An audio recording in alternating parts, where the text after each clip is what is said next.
Habari za wakati huu mwanamichezo mwenzangu popote pale ulipo, karibu katika chaneli yetu. Ni wakati mzuri kabisa wa kuendelea kupata taarifa za kimichezo ambazo zinaendelea kujiri. Kama bado huja subscribe chaneli yetu, cha kufanya ni kubonyeza subscribe button iliyopo chini ya video hii, lakini pia hakikisha unabonyeza hicho kikengele ili usipitwe na taarifa zote za kimichezo takazo kusogezea hapa katika chaneli yako bora kabisa ya kimichezo.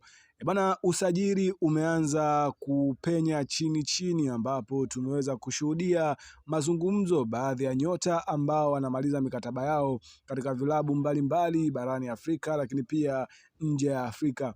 Leo nimekusogezea habari hii ambayo imekuwa ikitrendi sana kuhusiana na mchezaji kutoka katika klabu ya soka ya ASEC Mimosas, na huyu si mwingine ni Souleymane Fofana, ambapo taarifa zinaeleza kuwa klabu ya soka ya Simba wamefanya mazungumzo na mchezaji huyu ili kuweza kuona kama watafanikiwa kupata saini ya mchezaji huyu. Nyota huyu amekuwa na kiwango bora sana katika msimu huu katika ligi kuu ya Ivory Coast, ambapo mpaka sasa tayari amefanikiwa kufunga magoli 4 na ndio top scorer wa ligi ya Ivory Coast.